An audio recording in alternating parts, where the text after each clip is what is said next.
Some people out there think that there are millions and trillions of universes, but there's not a single one where I would play queen takes queen. When I was a kid, sometimes we would approach automatic doors and my dad would very cleverly press a button to open the doors while saying the words "Open Sesame," as though his words are what opened the door. Thanks a lot, Dad. I think I fell for that like one time. But anyway, enough about my childhood. How's your childhood going? Yeah, pretty good. Okay, well, let's take a look at how Open Sesame might work on the chessboard. That is when you have one of your pawns either missing or perhaps moved from one file to another, and that is an open or a half-open file, and that is where your rooks belong. And you're probably thinking, well, Fun Master Mike, I know about all of this stuff, and I know that you know that I know that you know that you want me to play the move rook to b8, because the b7 pawn is no longer on b7. Oh no, it Open Sesame its way to c6, and then the rook will be aiming at the b2 pawn. Actually, that's not a bad move at all. However, instead, there's actually an even stronger move, and guess what? All of the games that you're going to see today are games that I played in my childhood. Now, we didn't have computers back then. However, 30 years later, it is proven that I played the best move in this position. Shockingly, it is not rook to b8. You see these two bishops? Oh yeah, they are primed for action. And in this position, I played the move pawn to d5. Now you're thinking, Fun Master Mike, look at the title of this video. It's all about rooks and open files. But in any case, you might be thinking, well, what's this got to do with an open file? Well, here is the problem for white.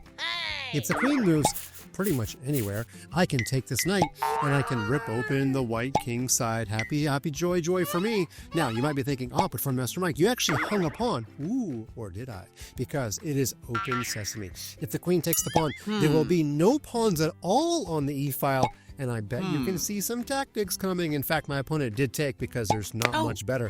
But after it takes, if you play rook to e8 too quickly, the queen will take this bishop, and although I might win this knight back, that's just a big elaborate trade. So what we're going to do, and in fact what I did when I was a young boy, is I played bishop takes knight first, simply getting rid of one of the attackers of this bishop. Okay, my opponent took back, and of course that opens up the king. However, it is Open Sesame on the e-file. It's open season on the queen. I played a very simple move, rook to e8, skewering the queen and the knight, winning a piece, and of course when the queen moved, I took the knight and I went on to win the game without much issue. Okay, let's take a look at the second time, or at least the second example, where I use an open file with my rooks.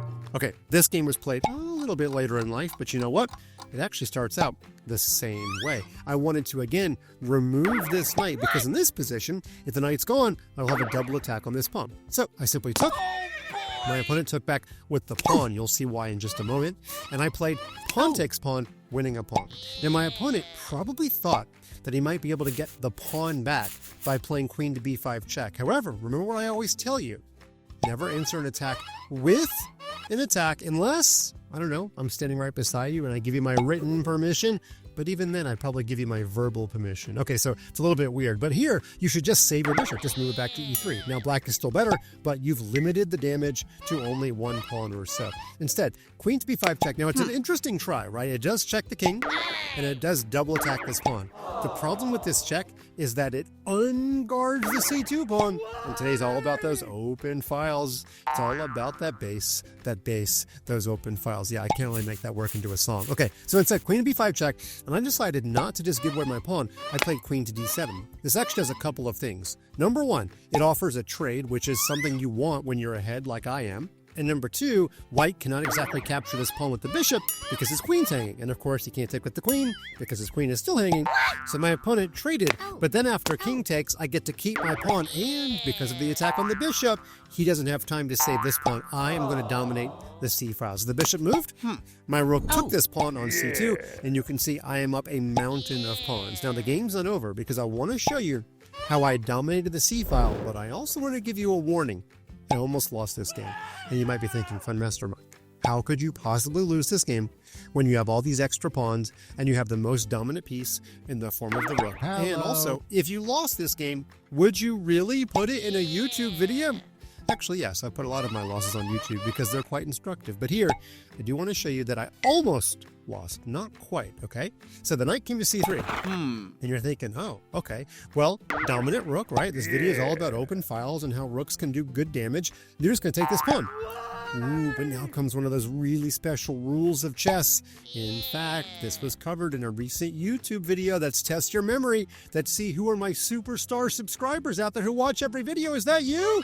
Well, if the rook takes in this position, remember, you see the double question mark come up. It took the computer about 2 seconds to figure out it's double question mark. The rook attacks the square. What's so important about b1? Nothing. That's not a square that the king uses. White has the fantastic castles queenside. That is a legal chess move. Let's give an exclam. Actually, the computer gave the exclam. The rook was attacking b1, but remember, that's not a square that the king uses, so white was allowed to castle, and suddenly, I'm in check, and I'm going to lose my rook.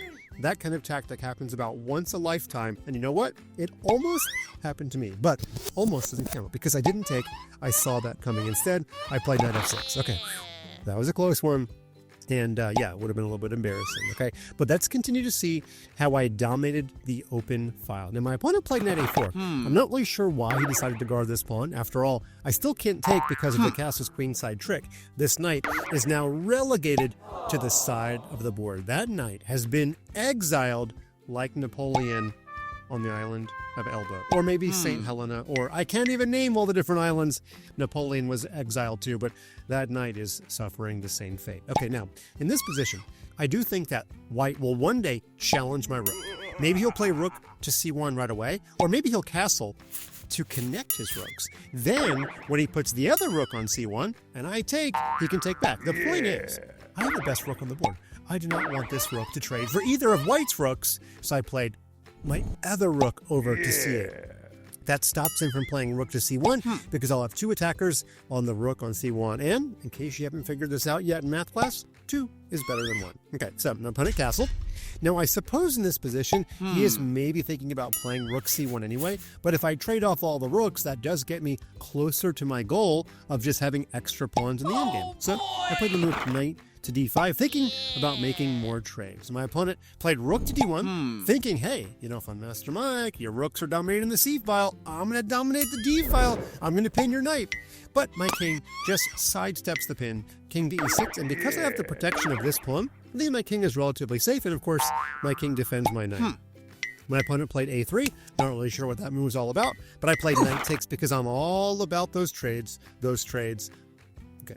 Again, can't really fit that into a song, but by trading, I get myself closer to a winning endgame. Now my opponent took, and in this position, I've got bishop versus Napoleon, and my bishop wants to free himself, so I played pawn to e4, opening up this bishop's diagonal. At the very least, I can take this pawn on b2 one day. And my opponent got tired of my dominating rooks, and he played rook f2. I said, thank you very much for the trade.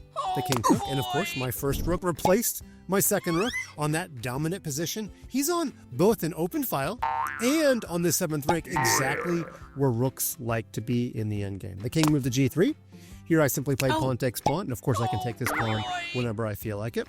Now my opponent didn't take because he didn't want me to take this pawn on h2. So he played the move h3, and I said, okay, we're not going to take my pawn. I'm going to keep it. You see this? I keep it now. Pawn to f2, and now, yes, my opponent can get this pawn off the board, but he would have to trade rooks to do so. He'd have to put his rook here, and then take, and again, I get closer to my goal of a winning king and pawn game. In fact, he did play rook to f1. My bishop did take on b2.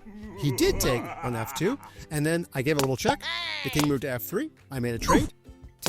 Takes, and look at this poor knight in this position. This knight is still exiled. He's got nowhere to go, but hold your horses. If we try to win the knight right away, and we play pawn to b5, the pawn no longer attacks c5, and the knight will escape. So I played king to d5, taking away the knight's escape square, and there is no stopping the move pawn to b5 on the very next turn. My opponent played king e2. I played pawn to b5. My opponent played king to d3. And of course I captured, and I went on to win. The dominant rook led to an easily winning endgame. Okay, I have indeed saved the best for last. My favorite game I'd ever played, where dominating an open file is all it took to win the game, is this one. Okay, now I don't quite have control of the file yet. If you take a look at the chessboard, you will very quickly see there are no pawns on the c file. But How am I going to do open sesame? Well, I think it's actually a mistake in this position if I capture. Because my opponent will either get his knight off the back row, which is a solid move, or my opponent will undouble his pawns, and notice it's not really an open file anymore. If I play rook to c1, well, my rook's not doing anything because the knight does defend the pawn. So let's go back.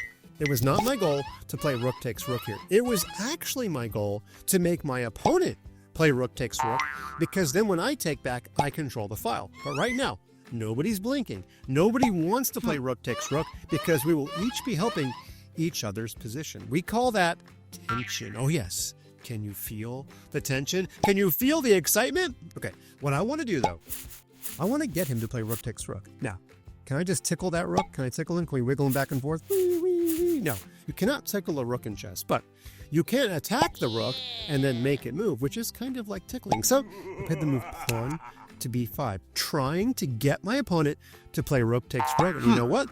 That's exactly what he did. Now you might be thinking, from Master Mike, he could have just put his rook back for his rooks to guard each other. That's actually true. Now, my plan in this position was not to take. If I take, remember, the other rook takes back and then black actually controls the open file. I was going to play the move rook to c3, and what that does is it allows my other rook to come behind the first rook, and then indeed I do think I will control the file. I could even play queen to c2.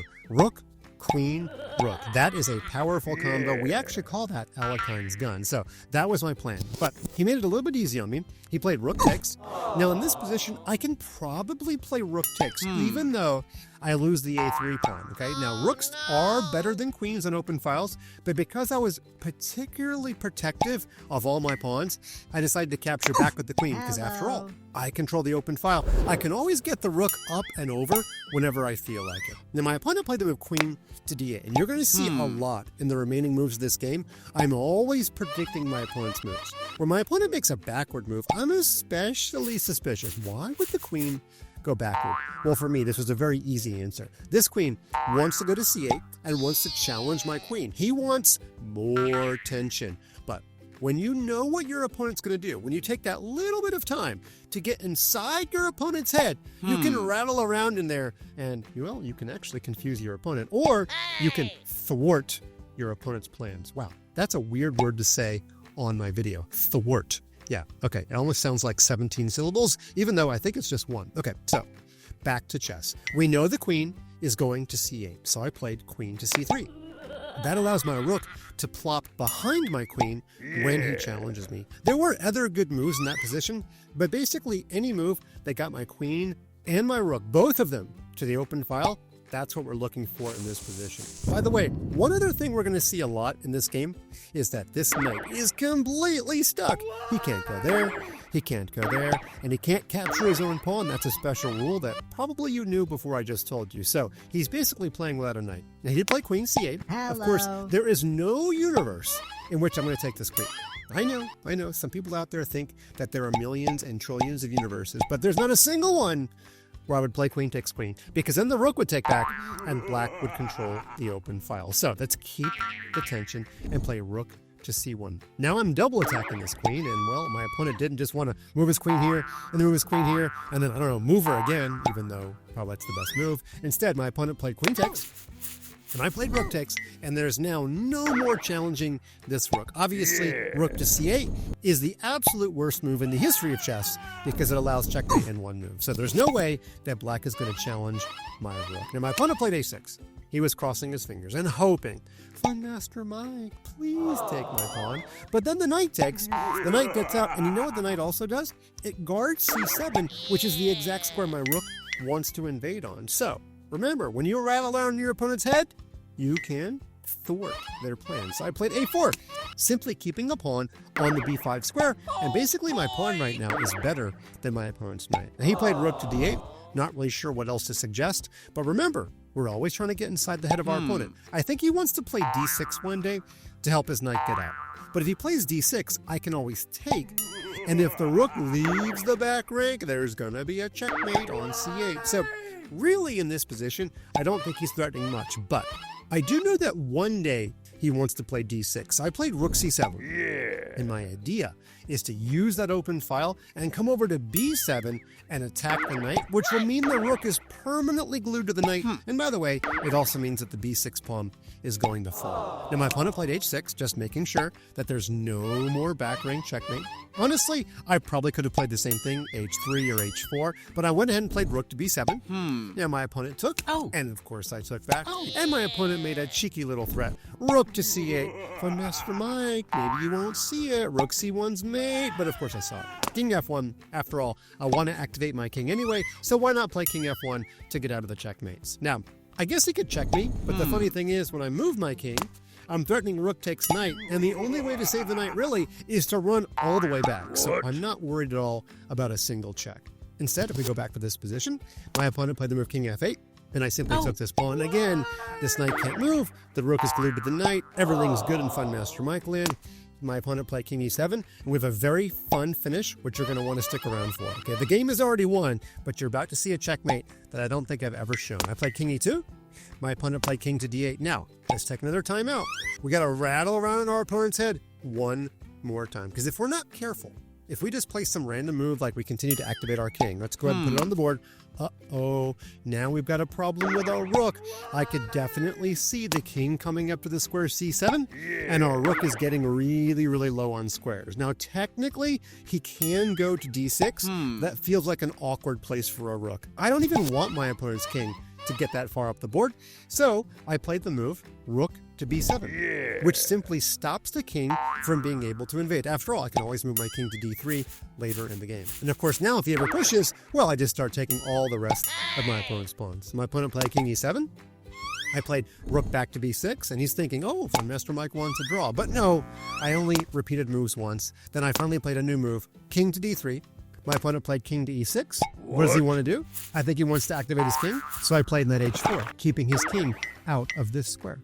Now my opponent played the move g6. I played f4, rook to d8. My opponent really can't do much at all. I played g4, and then my opponent played g5, and here comes that fun finish. Pawn to f5 check. The king moved to e7. Then I played pawn to f6 check, which actually forces the king back to the 8th rank, where there might be a back rank checkmate one day, but instead, he actually ended things a little bit early by playing king to e6. That is no place for a king. Now my knight hops in to the square f5, and he is in big trouble because a checkmate is coming, and there's not a lot that he can do about it. He actually capitulated right away by playing h5, and we had this very cool checkmate with knight to g7. My dominant rook is what set up this entire checkmate, keeping the knight at bay, capturing a bunch of pawns. I didn't even need this passed pawn to win the game. But there you go. Hope you enjoyed my trip down memory lane, showing you 3 games I played in my childhood where the open file won me the game. Hopefully, Open Sesame is as successful for you as it was for me.